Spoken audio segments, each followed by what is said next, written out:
So exciting.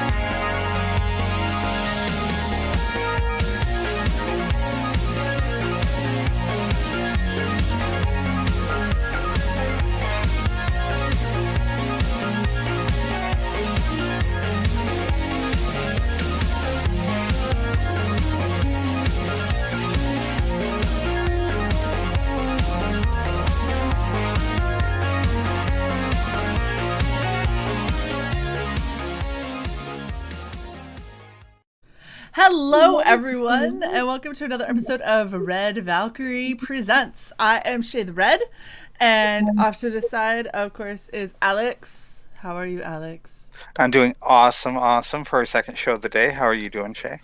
Better, because I remembered to take down the overlay this time and not Yes. completely fuck up the 90% of what I'm supposed to do. We totally didn't talk about that 3 times before the guest was even here. Yeah, no, Totally that wasn't not. like a mantra of don't forget to take down the overlay. Dick. Oh my gosh. How are you doing, Graham? Hello, Shae the Red. I am Graham the Green. I like it. So I am super stoked because the last time we had you on was for the Shnu, and it was so much fucking fun talking with you and looking over the art and everything. And then you're like, yeah, I got this new one coming out now. I'm like, well, son of a bitch, I need more money in my life because this is getting expensive. But we're here for the Not me. echo, apparently, that I'm hearing. Didn't do it. Not okay. I don't hear it. Okay, might have just been me. But yeah, so we're here for Alien Alamo, which is your latest baby. Yes. And before I kick it over to you, can we just say it's been what, 4 days? And you're Yeah. you're almost at $30,000 in 4 days, which is insanity. And that's super exciting, and I really want to watch the video, and then I want to hear you talk all about it, because I know that you're going to have stuff to expand on. Oh, absolutely. Oh, sweet. Okay.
Oh, that was awesome. That's pretty cool. Shout out to Nick Roche, who did that for me, and he also did my Shanu one too, which was Nice. awesome. Yeah. Yes. Oh, I love. So I think that I told you this before, but video editing is like a love of mine, and so seeing people that do really good like trailers and stuff where they're really emphasizing the music they choose, and they're really like doing impactful cuts and stuff. I just fucking love seeing it. So My only contribution to that trailer there was that I am a huge science fiction movie monster fan, obviously from all my work. But my favorite movie of all time is The Thing from Another World. And when that opens, it's got this jaunty little music. It says Winchester Pictures presents, and then there's this burn through where it burns, and this Dmitri Tiomkin soundtrack starts going, and it's me, and it burns through. And I said to Nick, I said, I want to burn through the logo like the thing from another world if we could do that. And he killed it. He nailed it. Awesome. I love that part. That's my favorite part. Oh, so cool. All right, so why don't you tell us a little bit more about the Houstons in Alien Alamo? Sure. Yeah, this is a story that is aliens and the science fiction is just a backdrop. It's really a story of relationships, and it's the relationship of a father and son, and they can't connect. The father is too disconnected from the horrors he had seen in the Pacific in World War II. It takes place in 1957, so he's still a young man, obviously, and he can't connect to his son. His wife has died, and he's a single father, and he's got this ranch called the Alamo in Texas. And then this meteor shower comes, and these aliens start to propagate and try to take over. And it's what Travis, the father, needs in his life. He needs another war. He needs something to bring him out of his malaise and connect him with the son again, the way that only combat can. Mm-hmm. And so that's the thrust of the story, as we deal with his PTSD and his relationship with his son, and how it develops. And that's the fun part of it to me. That's the storytelling that's the heart of it, you know? Yeah, absolutely. And I gotta say, so this is something that you did in Chinook as well, but like the textures that you got on this in the background are just, it just feels so alive. I love it. It feels so like active and dusty, and like I'm gonna, kick up some dirt and cough. I love it. I try for immersion. If anybody's listened to any of my shows on storytelling and stuff, the three tenets are clarity, dynamics, and immersion. Mm-hmm. And if you do the first two properly, you'll get the third one, because the last thing you want is your reader to be wondering what's going on, or looking at something and thinking it's boring, or anything that's going to take them out of the actual story. I try to immerse my reader into whatever world it is, so that when they sit down to read it, they're only in the story until, they're not thinking about their taxes or their ex-wives or whatever, for that 30 minutes it takes, or 40 minutes, whatever it is, to read that story, Right. I feel like I'm going to run my hand across the page and come back dusty. Yes, exactly. Good. Like you set it down, it's going to puff up a bunch. It's just it's very much what you need when you're talking about like people on a ranch. I grew up in Utah. There's plenty of ranches around. Granted, I grew up in like Salt Lake, so you had to drive a little bit to actually find a ranch, but I had a cousin who grew up on one, and they're dusty and they're dirty, and this definitely has that feel. Yeah, and the cool thing too is that I'm building a tapestry with these stories that I'm putting out. This will connect with the Chinook, even though it takes place in 1957. This will connect with the Chinook. And in the third book that'll come out after this one is fulfilled, called The Ghosts of Matacumba Key, we'll have a character from the Chinook as the protagonist, and a character from Alien Alamo in it as well. And so I'm trying to build this tapestry of this interconnected world where all this stuff takes place, and eventually it will all funnel into a culminating story. Oh, wow. That is impressive and difficult to do. Well, I hope I can do it. I'm sure I have no doubt if someone can mix them. But I mean, seriously, like thinking about it. So the Chinook was really kind of we're in a frozen tundra. We've got this giant Yeti-esque beast that's kind of coming around, and you're flipping completely on its head, going, oh, now we're going to be in a desert. Mm-hmm. And it's hot, and we got a family that is trying to fight off a bunch of demons, for lack of a better word, because they're fighting off the aliens, but it's also with everything that Travis the father has got, that he's going through. Right, his personal demons. Right. Exactly. Mm-hmm. So it's like a giant war on demons overall. I didn't think about it that way, but that's a good point. Yeah, you're right. So I love, and anyone who has watched any of our shows. We'll get to the question because it's far too distracting to not. So Jason's question is, what's Graham Nolan's workout routine and diet? Dude is in shape.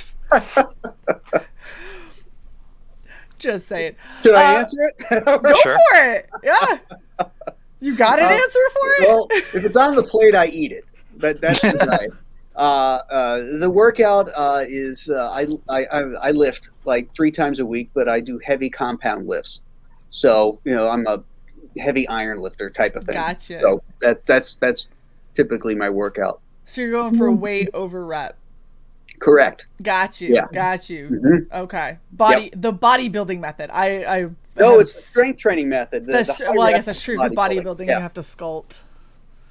Yeah, I did that a couple of times, trying to get ready for this stupid military PT test and stuff because it's, trying to do push-ups when you're a 6'1" female. That's not fun. They're not fun. And no, for anyone asking, you don't get to do girl push-ups. That's not how it works. You have to do real push-ups. No, so what I was gonna say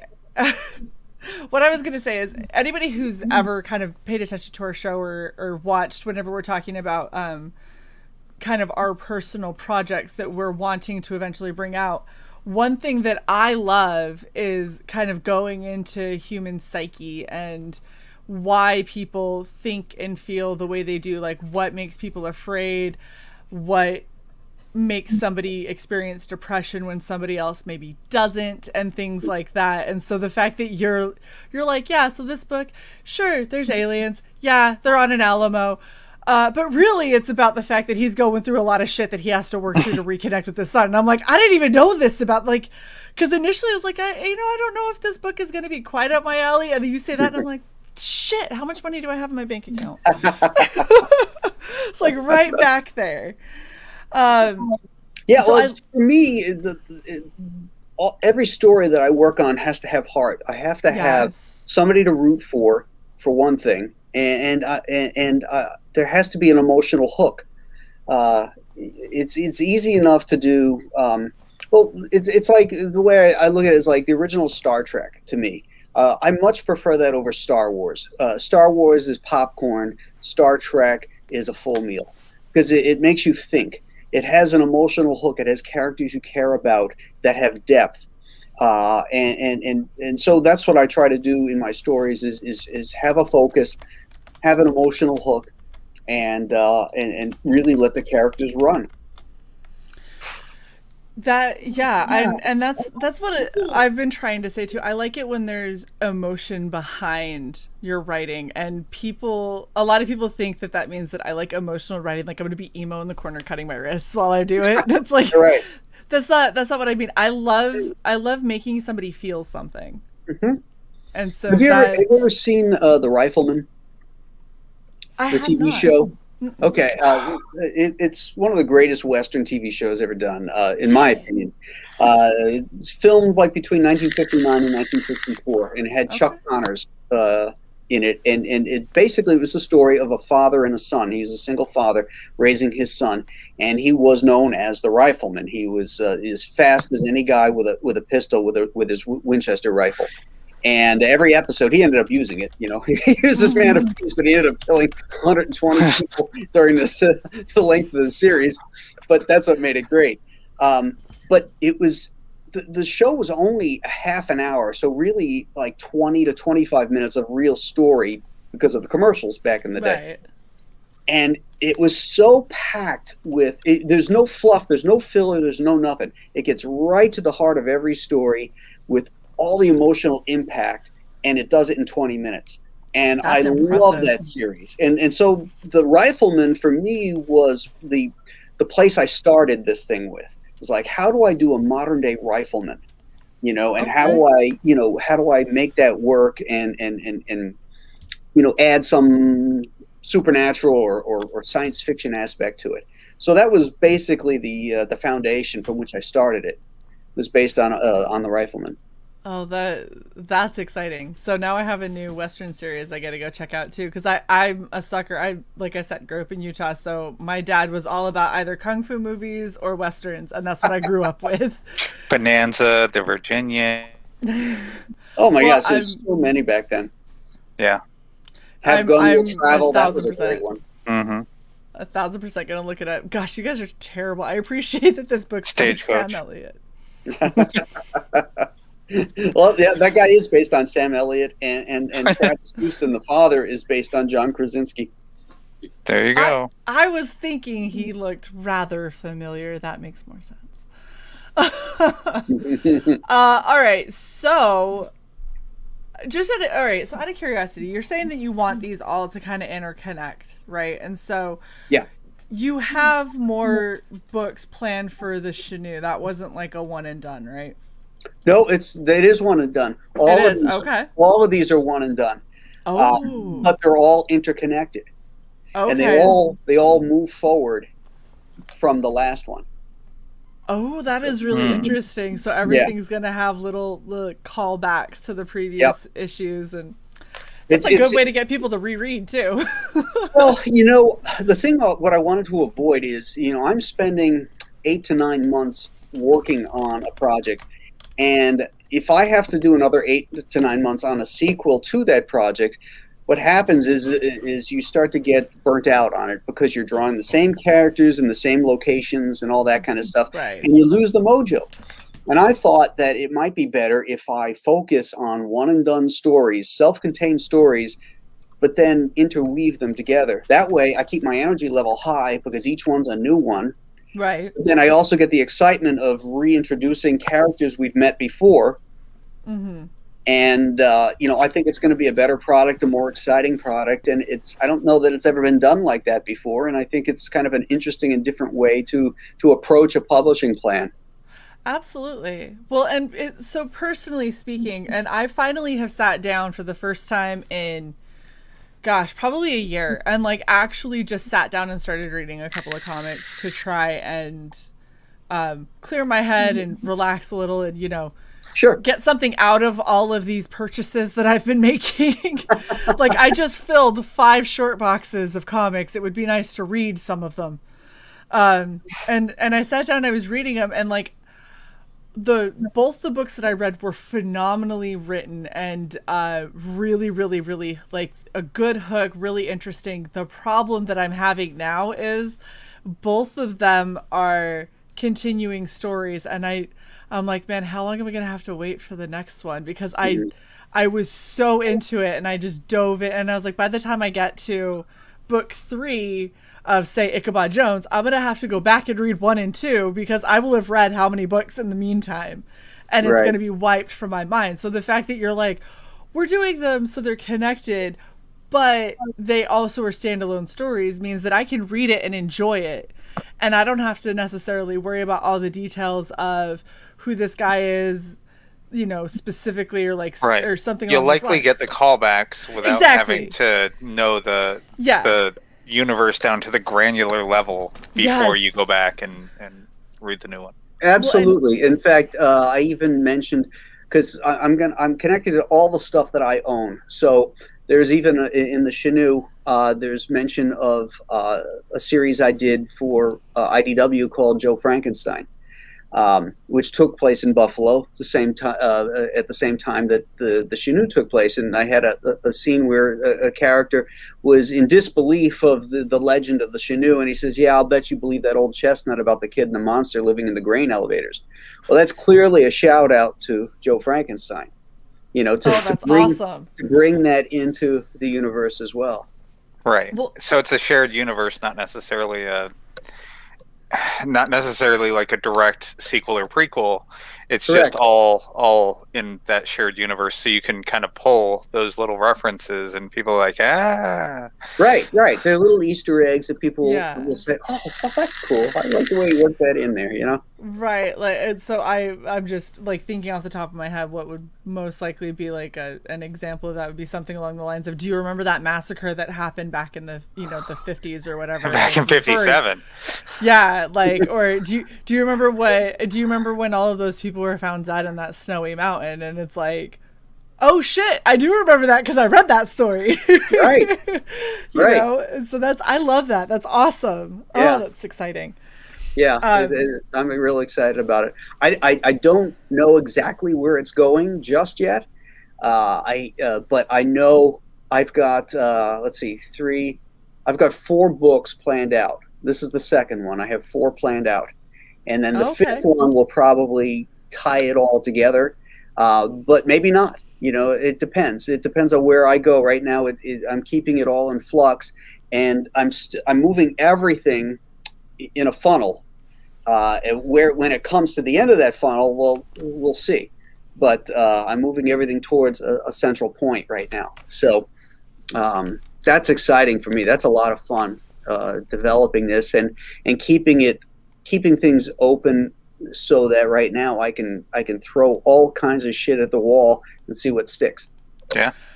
It's exciting to hear you say it that way, because I was just gonna ask how many books you had, but you're like, it's exciting to hear you talk about the analogy of throwing shit at a wall and seeing what sticks. Not what I was saying, you dickhead. About the fact that you're kind of pulling it all together, but you're giving yourself enough wiggle room that you can make sure that when you finally have that big, like, book 5, holy crap, everything can feel natural and organic, and you're not like pigeonholing yourself too early, right, to make things clunky. Exactly. That's awesome. Well, that, and you can kind of, if you want to, you could listen to fan feedback, like what the favorite little parts of it are, and work those into your callbacks and stuff like that. So yeah. Jason has a great question. He says, do you write first and then do the pages, or the other way around? I write first. The story is everything. So, but the way I do it is I'll write a plot, and then I'll, so I know where I'm going with my story, and then I'll break that plot down and add to it more, and build it up, and then once I have all the elements where I want them, then I will take that and segment it into pages. Like, okay, this section here is going to take X amount of pages. This section here is going to take X amount of pages. And then I'll go down and I'll start to break them down into panels, like with layouts and stuff like that, thumbnails, that kind of stuff, and work out the story particulars. The dialogue is the last thing. Like, I'll just put placement dialogue in there to give me the feeling of what the characters are going to be saying or what needs to be said. Right. But then I'll go back over it later on and enhance it and try to maybe turn a phrase so that it's not so clunky, like, get out of here. I might say something a little bit more interesting. Yeah, absolutely. All right, let's go over your perks, because you've got you always have great perks. There's always like awesome stuff that you're offering for people. I tried to streamline this campaign because I learned from the Shanu there's issues with shipping and sizes and stuff like that. So I tried to keep everything so that everything will fit, at least right now, into a Gemini mailer. So that's going to keep the postage down for people, which I think is a good thing. Oh yeah. There'll be new stuff added. Like I'm looking right now at doing this really cool bullet keychain. It's a 30-30 caliber with a real shot brass, and because Travis uses a 30-30 Winchester, so cool. I thought it would be really cool and have it engraved in, say, Alien Alamo as like a keepsake for the campaign. So I've got one of those on order. I'm going to check it out, and then if it looks great, I'm going to stream about it and show it live and let people, and then put it up as a perk. I feel like I need to convince you. I was unsuccessful with Patches. I know patches. I need to convince, because it's, come on now, they're on an Alamo. They're like, it's a perfect place for a patch. What? I haven't ruled out patches for Shut this up. too. Actually, yeah, I'm going to look at that because that's an easy thing to ship within the Gemini mailer. Exactly. Yeah, and your the way that you have your right here, where it's got like the bullet holes and stuff in it, I think is really kind of cool. Plus, you could also do it like a metallic thread, and so it can have that nice shine and everything. Well, that's one of the stretch level goals. Oh, so you're gonna do that with a foil? That would be a spot varnish.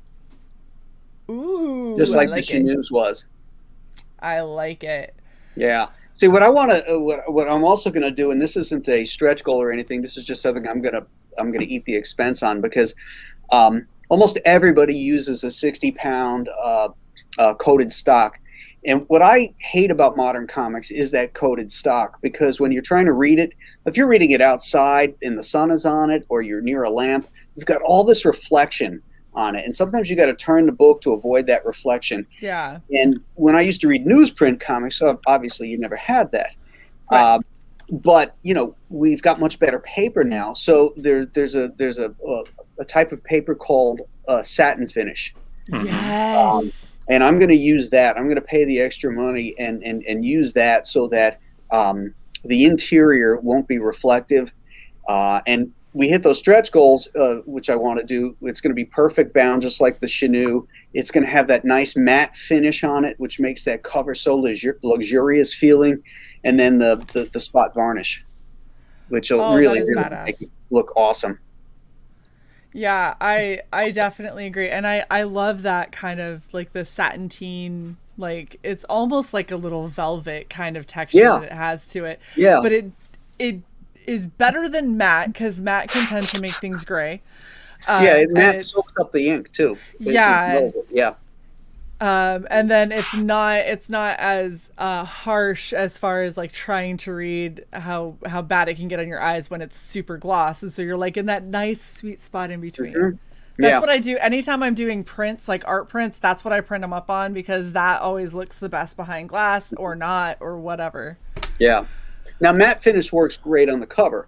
That's what the Chaneuse was, and I love that texture and love that feel. But in the interior, I still want to have a supple feel to it, but I just want to avoid that glare. All kinds of suggestions from the chat. Oh my gosh. You've got badges, belt buckles, bolo ties, and then Christopher C. making real hair mustaches to send to your backers. I like that one. That's cheap to ship.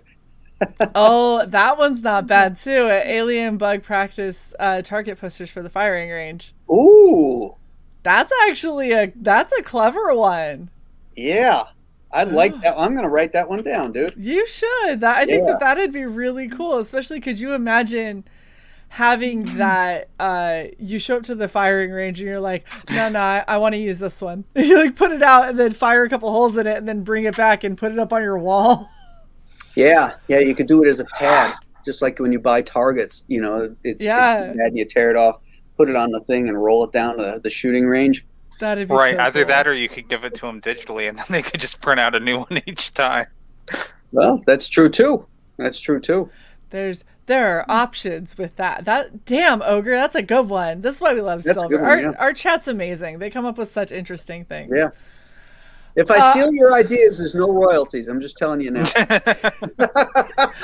See, this is what I love. You're offering them pro bono. That's what I love, is because they're like, well, no, I'm telling you it because that's what I want. Like, that's why I push patches so much. I tell people patches because I want patches to put on my jacket. Right.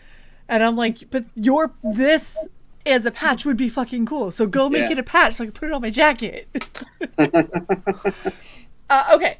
We were going over tiers. So you've got your feature tier, which is the 3-pack. What's everything with that? That's the 3 covers, my cover and the 2 variants. And then there's the mini poster, or mini print rather, that is signed by me. Okay. The mini print is what's behind you right now on your screen. Oh, this one? I love this one. Yeah. That's a And good it's one. further down. There's a big image. As we scroll down, we'll see it. Oh yeah. We have a $10 get Graham a beer. I'm glad that you now have a 6-pack, and that 6-pack rounded you out to 29,500. So you know what? We're only $500 away from 8 more pages added to the story. Oh damn! Yep, that's all we need is another 500, folks, and this baby goes up to 64 pages. Okay, who's got 56 500? pages of story and extra pages of goodies. That's awesome. Silver is adding on to his idea, by the way. Get it fired at and signed by Graham. Yeah. How good a shot are you, Graham? Oh. You got a 30-30 Winchester. You feel like squeezing out a few rounds at some of your art? I do have a 30-30 Winchester. Oh There my you go. gosh! Seriously, go and order Hold a on. pad and then go and fire it. How cool would that be, though? That would be awesome. That's like a double signature. Right? Oh my gosh! Ooh, look at you! Hold There it is. up, And look at. Can you read that? Chuck Connors. Connors! Oh my Holy God. shit! That's the rifleman. Oh, that's awesome! You got your rifle signed by the rifleman. Yeah. We did a convention together years ago. And you're like, here, sign my rifle. Yeah. I brought it into the convention center, and the security guys are like, is that a real rifle? I said, yeah. He says, is it loaded? I go, no. And you're like, well, okay. I guess you can bring it in. I brought it in. I put it down on Chuck's table. We had dinner the night before, and I told him I was going to bring it. And I said, he looks at it. He goes, holy shit. Is that a real Winchester? I said, yeah. He goes, I don't think I've ever signed a real Winchester for anybody before. So I got that That's signed. awesome. Yeah, that's awesome. Look up Chuck Connors when you get a chance. You'll see. Just do one of one underneath his signature. Like, there's a numbered rifle, one of one. There's never going to be another one. Yeah. Yeah, I would seriously love it if all of a sudden everybody's getting like these target practice, bugs that have just a giant hole blown through it, and it's like, Graham shot it for me. And it's like, oh, that's all I need. I'm happy now. Sign the hole. Sign by the hole. Sign it right by it, and then I'm just gonna frame it. And look, it can go right up there. It's perfect, Graham. Now you need to do this. This whole courtesy of Graham Nolan. And then you can go see, and you can help blow off some steam when you get frustrated. Literally blow off some steam. That could be really cool. Shoot a smiley face into it. That would be the most happy. unique. I think that would be one of the most unique backer perks that anyone could get. And Yeah. that would be pretty fucking badass. Yeah. Look, you have the whole chat. That would be so cool. You got Eric McIntyre said, I'd seriously buy that. Everybody loves it. It's crazy. Yeah. What would you pay for that, though? That's the question. What would you? I don't even know what I could charge for something like that. Oh, What would you pay for a blown hole signed target with an alien on it? I mean, you have to factor in some ammo cost. Yeah, and you know We'll how have to crunch it's some really hard to numbers. get ammo right now. Yeah. We'll figure. Look at the Eric McIntyre says $100 easy. Really? I mean, it's a pretty fucking cool piece. Like, you put that up on your wall, people are gonna go, "The hell is that?" You go, "Oh, Graham Nolan was doing target practice for when the aliens try to take over, and then he sent me one." Yeah. Just be like, I need more explanation. Be like, "Oh, it's all in this book." Just hand over and be like, "I'm gonna need that back though." You know what I could do? I could do a hand-drawn one. I could draw the target, so it'd be like a piece of original art as well, and do With like a hole blown in it. 3 or 4 of those, blow some holes in them, then sign it. That could bring some decent change. Okay, hold on. So I'm working my budget right now. So you're 26 days in. Are you extending another 30? I will extend probably another 2 weeks. 45 days seems to be the sweet spot for a show or for a campaign. Okay. So if you do this, don't let it go live until we hit the beginning of March. I might have money again then. Oh,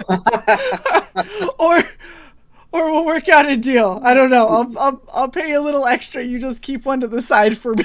Look at that. They're like, make a video of you shooting it. Somebody said, if you send the brass casing from the shot, that'd be way fucking cool. oh, that would be. I would neat, too. shadow box that. It'd be the target, the signature, and then the casing below it. Yeah. Oh, that would be so fucking Oh, bad. And then yeah. off to the write that side. down too. Brass casing. Off to the side, a picture of you with your rifle, you know, up in the air but supported on your hip. Right. Yes. Oh my god. I like this. I like this, guys. we're making a whole thing. It's all happening now. Just signing Graham Nolan, killing it.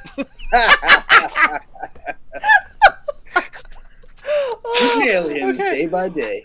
I got way too excited for something that I'm gonna actually have to save money for Right. to do this.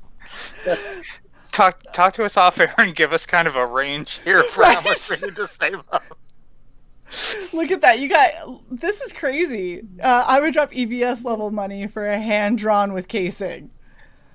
Like, There you go. seriously, I'm just saying that's the coolest, one of the coolest ideas I think I've ever heard somebody come up with. Yeah, that's Oh my that's pretty God. cool. That's pretty creative. Yes. Yeah. This is why we love our You know, chat. that's the Our thing, chat's branding. you amazing. never know what people want. You know, you're shooting in the dark, trying to figure out, well, what can I give them to make this special? You know, Yeah. and I think the fans are the best judges of that. You know, they know what would be cool to them. You know, I think that's great. I think it's a great idea. Yeah, I think it's phenomenal. All right, let's get back to the tiers. The stuff Yeah. that's actually there that we can buy today. We're making new tiers, but let's get these in. Now people want official Alien Alamo 3030s. Just send the rifle. Yeah, that's gonna be a very expensive Yeah, tier. there might be some shipping issues there. Just like we're gonna have to meet in a back alley. Oh God! Let's not suggest that felony. So I'm my- so kidding. my Don't do that. FFL will contact your FFL and we'll get this shipped. Yeah. All right, $15. You get the digital copy. The wraparound cover. That is a really That's the main book. That's the main cover right there. That's a really neat cover too, the way that you've got it to just basically the back of it, if you're looking right here. The back of it is just an insane amount of bugs. Just Ew. so many of them. I love that It- Jeep. I think that Jeep came out really cool. Right? I want that Jeep. I actually need another car, I'm just saying. It's think not I going to be want- that Jeep. Well, not that specific one. It probably gets blown up at some point or something. That Jeep is made of ink. I'm sorry. He's not wrong. Fine, just be a killjoy. I am a killjoy. Yes. All right, so then we have cover B by Aaron Lopresti. Mm-hmm. Yep. Nice. Very cool. And cover C, which is done by what's Butch the name? Geis. Thank you. Yeah, Butch. Those are just the pencils for it. That's just a placement image. Once it's finished, inked, and colored, then that'll be replaced. But Butch is doing a bunch of stuff for Allegiance Press right now, so he was under a deadline, and but he got this to me so I could use it. So Oh, that's really cool. And yeah, it looks Butch is amazing. Those were the things you're scrolling by right there. Were the cards, the collector's cards. Oh, yeah. these right here? Yeah. Mm-hmm. Yeah, so that would be the front of a card, because we've already unlocked that. That's the back of the card, Nice. and then the other one will, I guess this one here will be the first card released, and that's been already unlocked. This is the bookmark. Yeah. I like that bookmark. Yeah, my wife gave me the idea for that. She's a big You know reader. what? Your wife gives you the best ideas for the bookmarks, because she gave you the idea for the Chinoo one too, where it's like, hey, you left off right here, and I'm like, I don't want this thing staring at me. Like, it's creepy. and he's gonna put his little bloody claw down and be like, "I thank you, don't eat me." What I was gonna say with the pencils on this looks like he does like crazy detail, just based off of, you know, I've been paying attention to a lot of different artists and what their pencils versus inks versus like color final everything looks, and usually if you've got this much in-depth pencil work, the detail at the end ends up being just like holy shit phenomenal. Well, Butch is one of the best in the business. There's no two ways about it. His work at Marvel and DC is just amazing. You know, he's so great. That looks badass, and it looks like almost, you know, when you have the pictures of somebody striking oil, like it looks really similar to an oil strike, except it's a bunch of the aliens that are coming down. Yeah, that's actually a steer skull with the aliens on top of it falling off of it. You know, so like you'd see those Western skulls that sit you know, like they had like just on the ranch sign. Yeah, and now they're falling off. You know, it'll be more clear, of course, in the finished piece. Obviously, yeah, that is disturbing. That is like all of the disturbing. Very cool, very cool. Okay, so after you get through the 1, 2, 3 covers, now we have the bundle, the Alien Alamo and Shae. Do you have Shae as an add-on in this campaign? I don't believe so. I think I just have it here with the main book. Okay. I don't think I have it as an add-on. I have limited amount of copies of that, so I have to keep control of how many. So I have this limited to 400. That way I know I can fulfill those. Yeah. You can actually also limit when you do add-ons.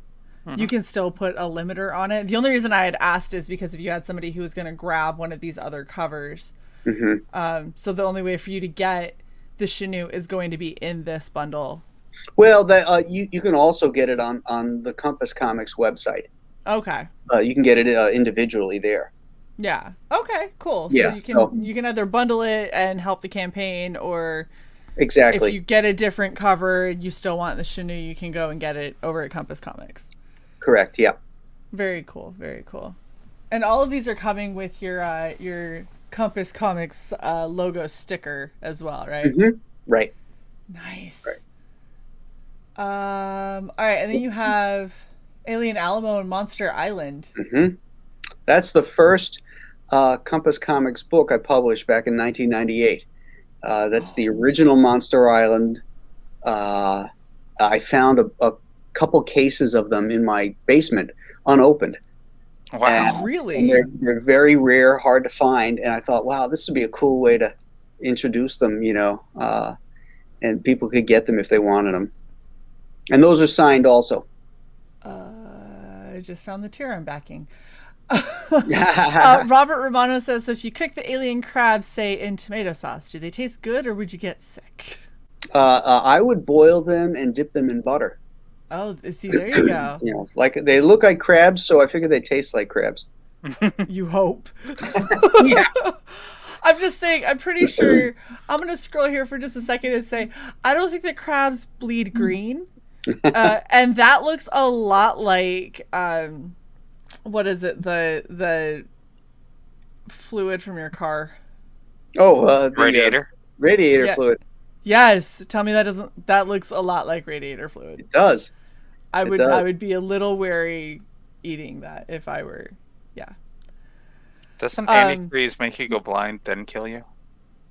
I'm pretty sure it does. And it tastes really sweet. Yeah, animals lick it up on driveways and they die from it. Yeah, and some people use it when they're making their really ridiculous moonshine, which is why people were going blind from drinking moonshine. Jeez. You throw some antifreeze in there for some sweetness and to help it ferment. Yeah, that and ethanol will make you go. Wood alcohol will make you go blind anyway. Yeah. So yeah, it's like a double dose of stupid. Yeah, and I agree with Silver. The red compass on the black would be a really awesome patch as well. Oh, okay. I'll write that one down. Just keep going, Graham. Like we will get a patch out of you yet. It'll happen. 150K stretch goal. All right, so for 100 buckaroos, you got A4 sketch, which is not bad. Good hell.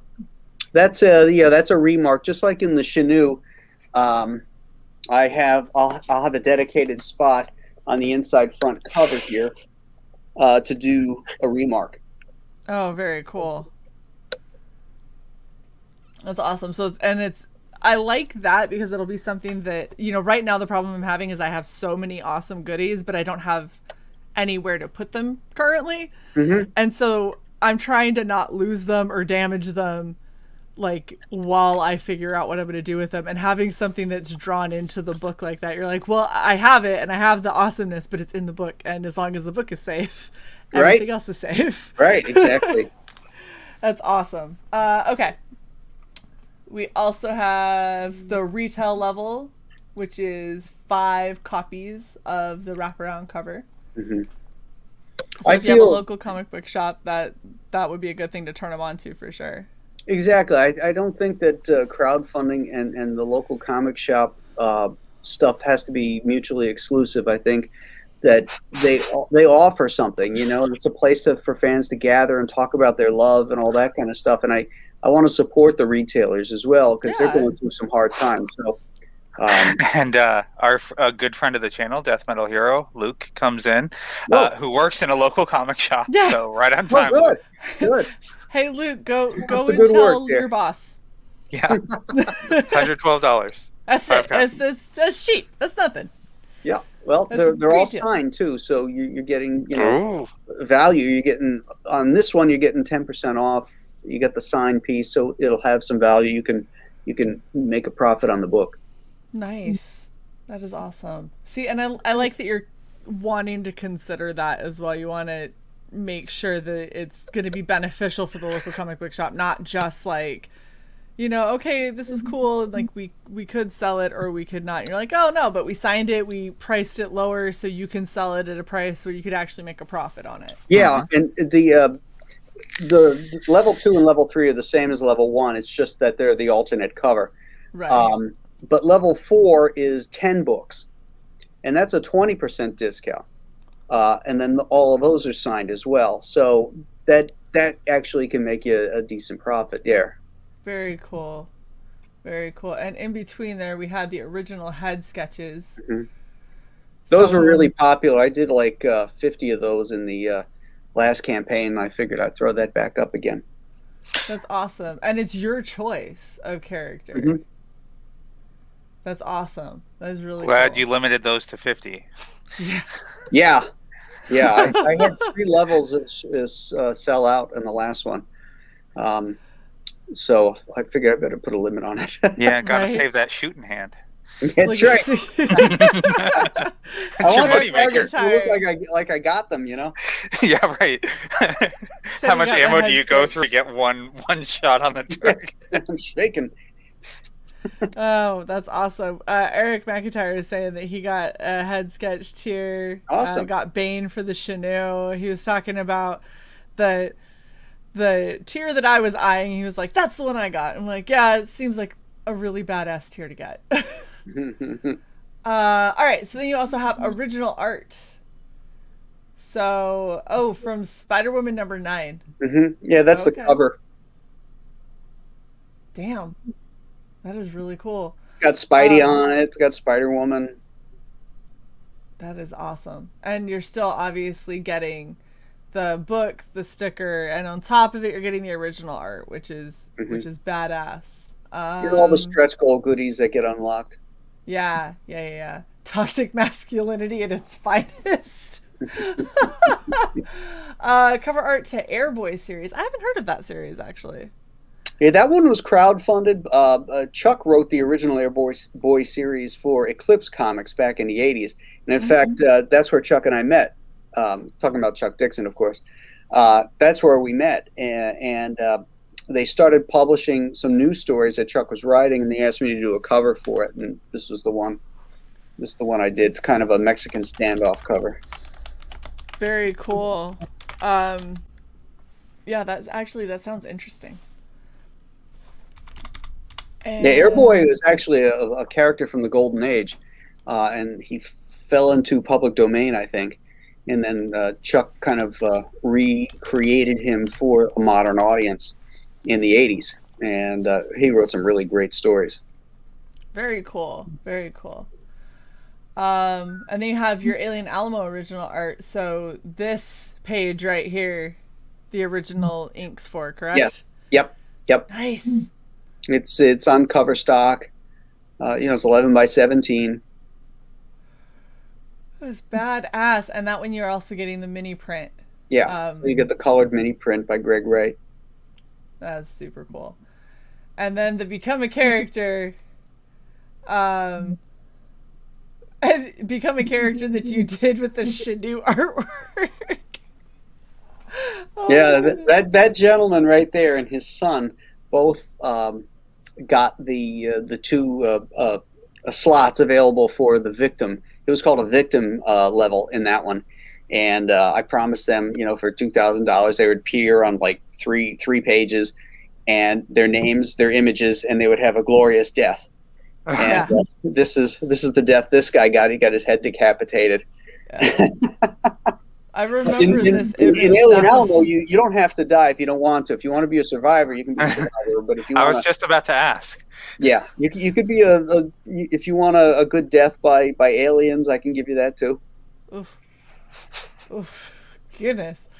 That is freaking awesome. So you got definitely a little bit more streamlined, but really, really good tiers, and they build well. This is what I like to see when people are doing campaigns, because you have so many people that they'll do, I've got a $15 tier, a $20 tier, a $100 tier, and a $2,000 tier, and I'm like, those are some pretty big jumps. Like, you got any like in betweens for people who maybe want to spend more than $20 but maybe don't have $2,000?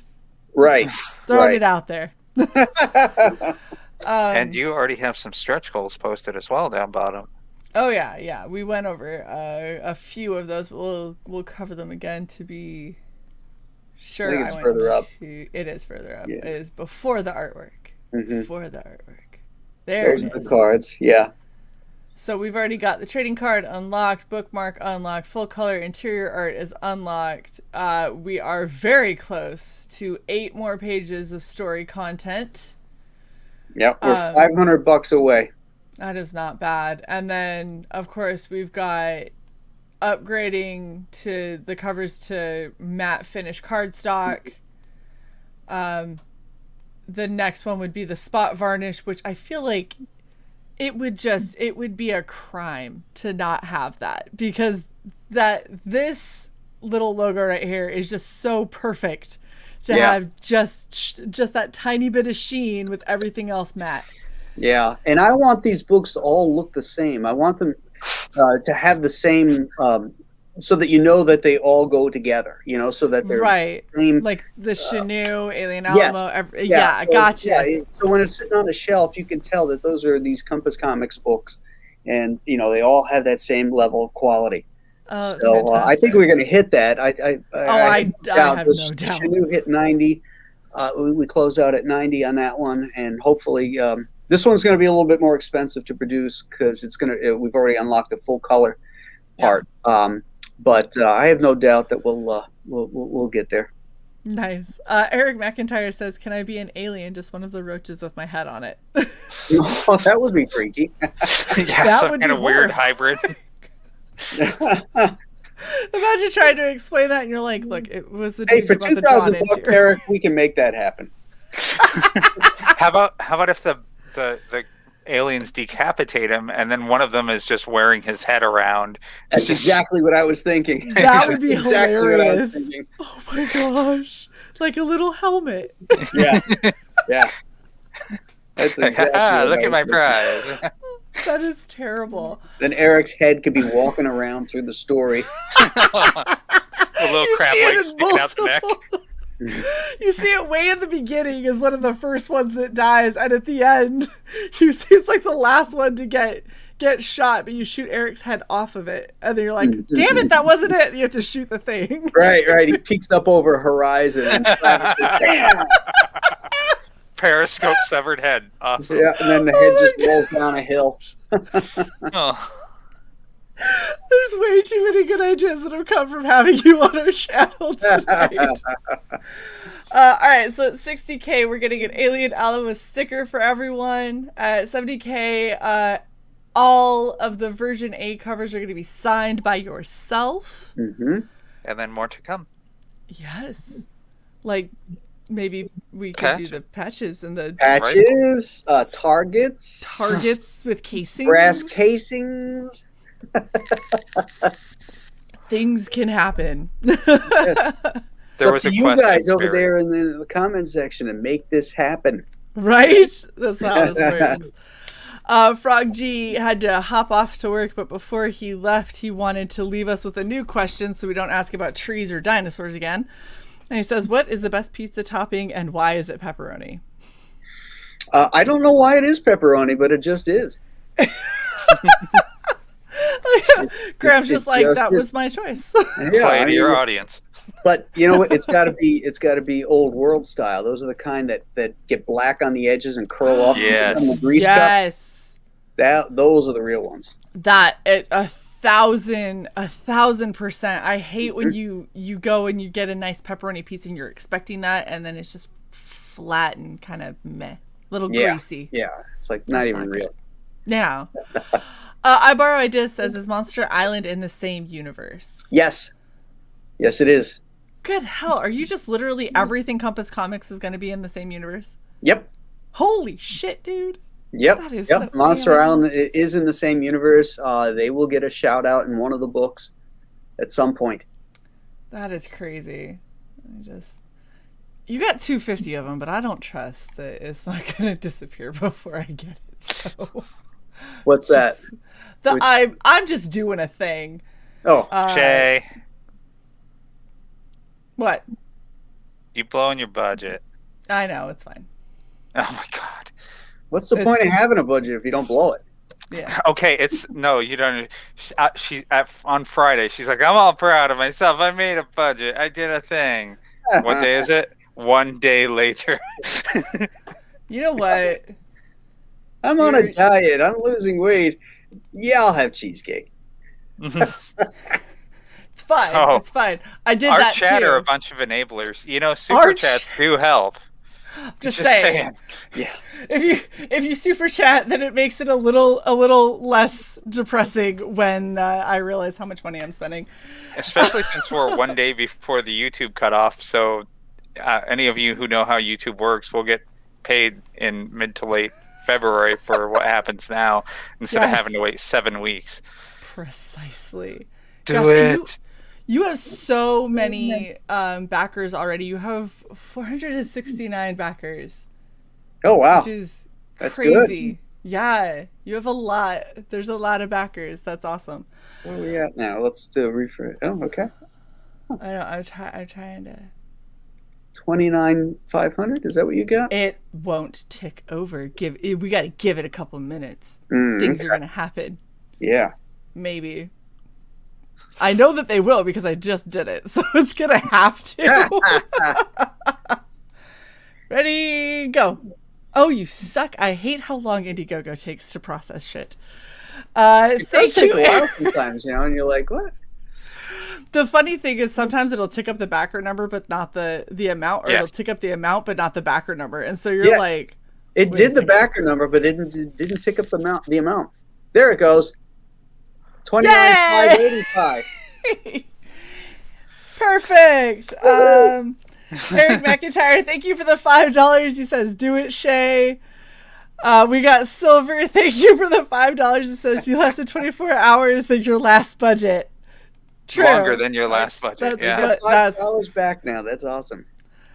See, you guys just helped me pay for shipping. Thank you. I appreciate you so very much. Perfect. Chat, I'm going to give you one more chance. If you have any other questions for the absolutely amazing Mr. Graham Nolan, get them posted there now. Alex, do you have any questions? No. I asked all my questions. What? You started doing this where you ask all your questions during the show, and then at the end of the show, I have nothing to vamp with because you asked everything. I got too excited. I went early. It's a good book. Is there anything else about this project that you kind of want to highlight, Graham? Let me just pop over to it and take a look here and see if there's anything that I missed. Your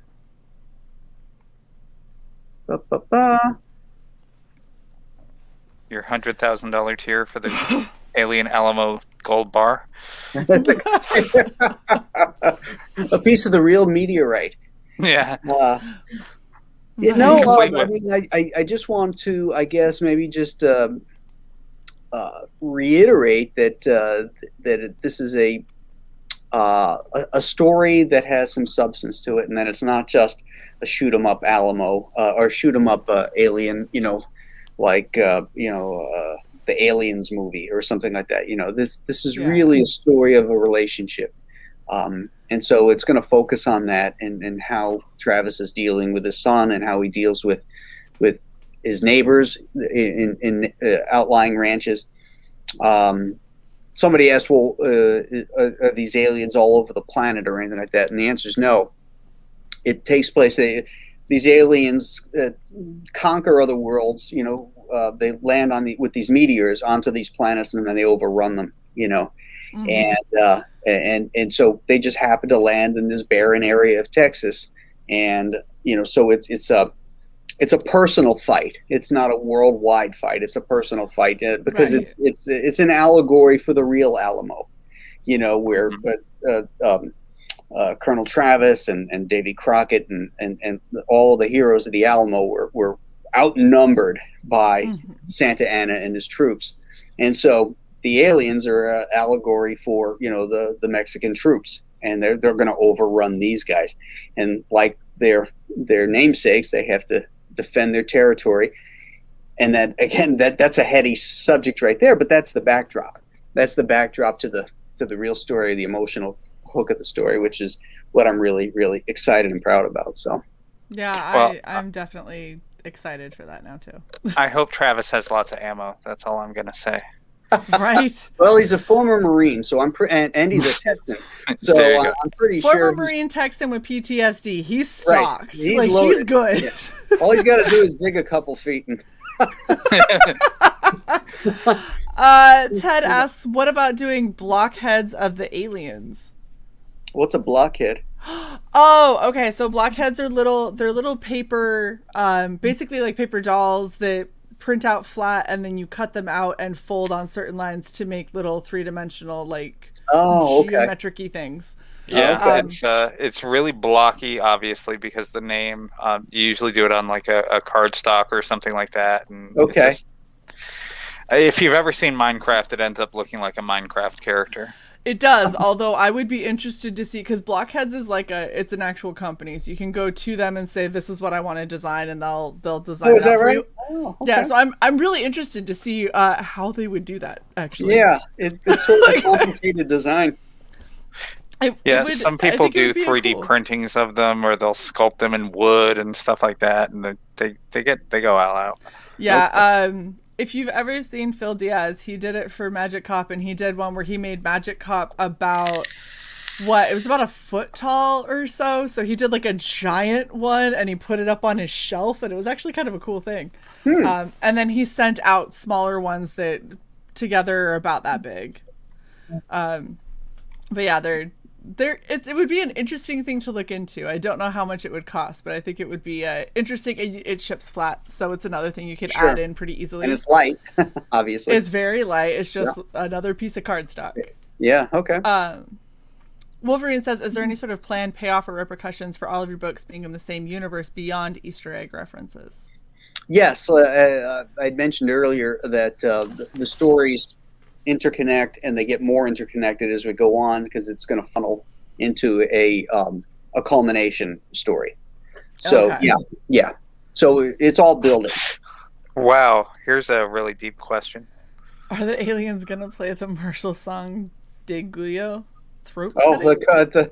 that's Woo! what the Mexicans played outside the Alamo, like 24/7, to Like Psyops. demoralize them? demoralize, Mm. the Patriots that were defending it. Yeah. Holy cow. Very deep. I don't think the aliens are gonna be piping music at them.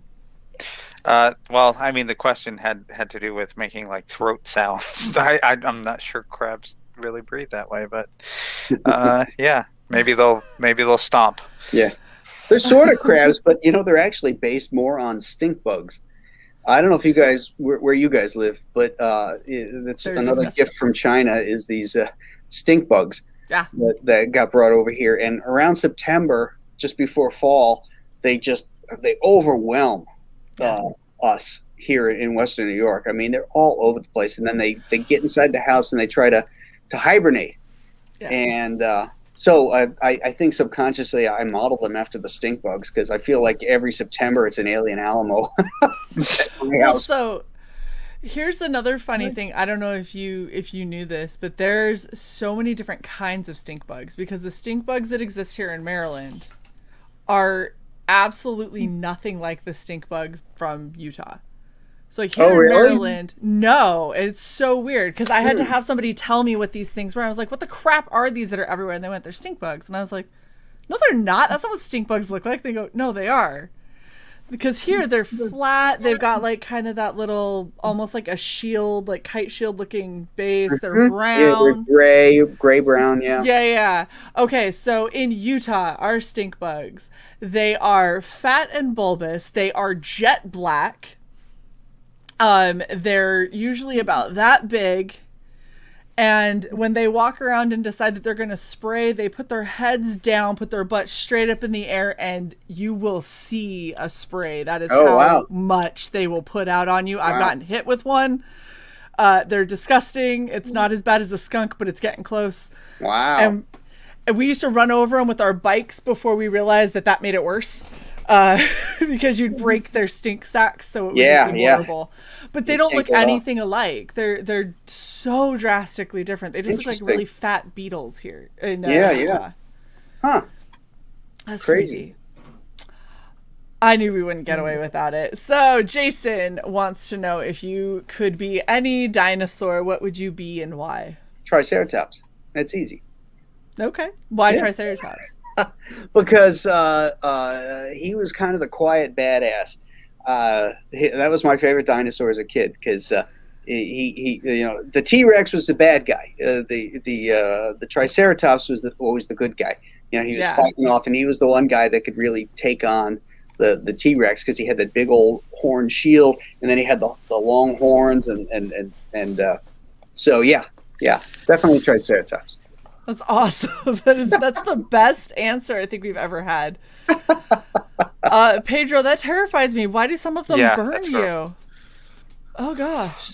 Oh, that's like straight up acid. They That's hit like you that's with like acid. Starship Troopers, the one that had the endothermic yeah. reaction. Yeah. Yeah, the like tanker, the Jeez. beetle bug thing. Yeah, that's That's terrifying. Well, I gotta say, in all honesty, because I didn't think the Alien Alamo was gonna be wholly up my alley, and I was like, well, maybe I'll hold off. Maybe this is one I won't end up getting. And then, of course, I hear you talk about it, and I go, ah, son of a bitch. I was wrong. This is one that I refuse to miss out on. I tried to get out, but they kept reeling me back in. Every time, man. I need like 3 more jobs just to support my indie comic habit at this point. it's almost like Graham is a salesman. I know. It's almost like he's a very good Almost. salesman. Almost. Selling bullet casings and targets. We got it. Look, we got some really awesome marketing that we're helping with here. And in the news today, oddly enough, Winchester got stock it seems written to be on down. the rise. Look at he's like, no, it's down in notes. Like, Yeah, I got it written down. I'm gonna explore. we're gonna those price things. it. That is so I like that. awesome. Because Ooh, and they it's the did kind it. of stuff I would like too, you know. And that's what Exactly. the other thing is. I try to think of things like, what would I like, you know? I'm not a tchotchke guy per se, you know. So I'm trying to do a balance of quality in the book. Like this next one, as soon as we hit the next stretch level, more pages. That Hmm. everybody that's a benefit everybody gets, Oh yeah, and it adds quality to the book. absolutely. You know, trading cards and all that kind of stuff that gets lost, and you know, it's kind of fun to have, yeah. But you know, so I understand the need to have representation of the campaign and the project and all that, but also to put the money back into the book Yeah. so Right. that you get more for, you know, more bang for your buck with the main product that everybody is looking forward to. So See, and that's what I like. I think that that's a really good way to do it, where you're improving the book. And as much as I love swag, like I'm a sucker for it. I'm getting to a point where there's too much of it now in my house, and it's starting to become an issue. Like I'm Storage now unit. looking. I'm looking at. I need like the 11 by 17 portfolios, the hard case portfolios. I'm going to start and get those so I can just start storing all of this extra art that I can't put up on my walls because my walls are getting full. Like, okay, that's smart. I'm running out of room, and I'll have to start cycling through. Like, okay, this has been up here for a while, and I'm a little sick of looking at it. And I got this really cool new piece, so that's going to go up now. That's But cool. that's kind of the idea, and I like the idea of having stuff that's gonna beef up the book more, because the book I'm always gonna have in a nice protected place and something that is easy to reach and look back at. Right, right. uh I need everybody who is watching, if you have not already liked, shared, and subscribed to Red Valkyrie, please do so. All of it helps. We appreciate you so much. If you are interested in what we do here and maybe getting a little behind the scenes look and a couple of extra perks, you can also join our channel. If you have not shared out Graham Nolan's amazing campaign of Alien Alamo, I need you to go do that. Please get this out there. If you haven't backed and you have the means to do so, but this is something that I think is going to be a lot more than meets the eye. This isn't just a shoot 'em up at an Alamo. This isn't just another Western. This is a Western that has a lot going on in it, and I think it's going to be a very interesting story. And I'm really excited to see how you're going to combine all of this stuff together in this Compass Comics universe. You know, the other thing I did want to mention to anybody that's considering backing it that did not back the Shanu, the way I run my campaigns is that once the campaign is over, that's when I roll up the sleeves and start doing the heavy lifting and the actual drawing of the pages and all that kind of stuff. Up until then, I'm gathering reference, I'm working on the script and all that kind of, and I'm doing a lot of promotional stuff. But the backers of the Shanu will tell you that once the campaign ends, my backers get updated every single Monday. Oh yes. Throughout the campaign. So throughout the whole process is what I meant to say. Is that every Monday you'll get an update saying, well, here's how many pages I penciled, here's how many pages I dialogued, here's this page just came back from the colorist, you know, all of that stuff, so that you are in the loop the entire time, so that you know that, you know, you didn't just pledge your donation up into the Ethernet there somewhere, and then it's who knows where it is. You know, Right. that's a problem with some of these crowd funds is like, and I know because I've backed projects that I've forgotten I've backed, because Yeah. all of a sudden a year later they shows up on my doorstep, and there's some that haven't showed up, and I've looked back, I'm like, oh yeah, I backed that. Whatever happened to that thing? You know? I had to do an Excel spreadsheet to try and keep track of them, and I'm like, you know, some of these say that they've shipped. I still don't have them, so I'm about to start reaching out to the creators and going, "Hey, what gives?" Like, right. And you I have shouldn't my have backer to do number. that. That's the whole Right. point. Is that I want my backers to be part of the process, because that's what separates this whole thing from crappy corporate comics. Is, you know, they don't give a crap, you know, about you. They just want the money. And Yeah. these type of things are all about the interaction between the creation of the product and the backers that are supporting it. And I think that's the coolest thing about this. And you can't really you I don't think you can say enough about that and how that works. And it's imperative that the creator keep you in the loop all the way through, so that when you finally get that thing, you're like, oh wow, I was here from the beginning, and I saw every stage of it, and now I've got this in my hands, and they delivered exactly what I had hoped for. You know. Yeah, I'm definitely can attest to that, because I always, at no point in time was I like, I wonder what's happening with Shanu. I was like, well, if I really want to know, I've got, weeks upon weeks of updates. I can go back through and look. But it was more every time I would go into my email and I see, oh, campaign update for the Shanu. And I was like, okay, cool. I didn't even necessarily click on a lot of them, because I'm like, well, I don't know how much of a head glance I want. But the fact that I know that there's always a campaign update means that I know that things are being worked on. And if I start to have questions, or somebody starts to say something like, oh, yeah, so this is X late or whatever, I can go back and be like, well, hold on a second, and go back through and be like, okay, no, you don't get to throw shade, because here's everything that happened. Here's everything you told the backers, because it's all right here. Mm-hmm. And it continues even afterwards, like, because now that everything is shipped, there's still people waiting on stuff. And they all have my email, and they'll write me and say, hey, I live in Austria, and I still don't have my book. And I'm like, well, okay, hold on a second here, and I'll get their backer number, and then I'll contact fulfillment, and I'll find out where the tracking number is for it, and then we'll look into it, and we'll figure out where exactly it is. Nothing's gotten lost. The mail is slow all over the world right now because of the pandemic. And so people that haven't gotten it, it isn't a question of it didn't get shipped or it got lost. It's just a question of it's still in transit. But the point being is that they've got my contact stuff, and they can reach me directly anytime.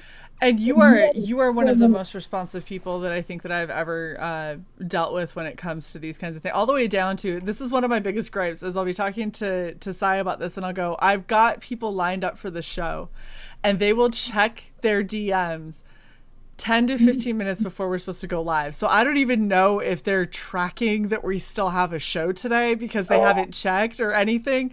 I hit Graham up today 2 hours ahead of time, and I didn't even have to wait 30 seconds before he was like, yep, totally down, tracking all of it, can't wait. And I was like, this is insane. Like, I never get a response within the same minute of the question being sent. It's always like 5 minutes before we're supposed to be live. They're like, oh, yep, I just had to go to the grocery store and then bathe my, alpaca and just like all this ridiculous shit. And then they're like, I'll be there in 10. I'm like, oh, so we're just going to be late. Cool. I'll just push the start time. No, I put it in my calendar, and I have a reminder. It'll go off 15 minutes before to remind me. And, so I try to stay organized. We appreciate that as streamers. Everyone appreciates that so much. Thank you. Yeah. But yeah, I'm excited for this now. I definitely think that this is something you guys are all going to want to get in on. And I just want to thank everyone in the chat. You guys, as always, are so epic. Sharing this out, backing, brainstorming ideas for things that can make this project even better and more unique. So thank you guys so much for hanging out. Thanks everyone who watches on replay. Make sure that you're sharing this out there, and let's get Graham into the six figures. Very close with Shanu. Let's get Shae her patch. Okay, that's what she's please. Really Pretty please. I want my patch, damn it. Come on, guys. If we get into six figures, you're getting a patch. Damn it. Yes! Done. So let's do it. All right. There goes the budget. And thank you, everybody that's watching the show and that are in the comments. I really appreciate you coming in. I'm not kidding. You gave me some great ideas. And I wrote them down. So I really do appreciate that. Again, that's that whole interaction, which I value more than anything. So love it. And look at that for the patch. And I agree with Eric. I want that paper target too. I definitely want that as a thing. That is probably one of the most unique ideas that I've heard somebody come up with. Silver is the man for thinking of it. Eric adding on, everyone in the chat really just kind of chiming in. that would be amazing. So Good thank stuff. you guys so much for hanging out with us. Thank you so much, Graham. You are welcome anytime. Seriously. Thank you guys. Really Um, appreciate it. absolutely. And we will catch you all tomorrow for Writing Pros. So until Ooh, then, awesome. we'll see you later. See you guys. Bye.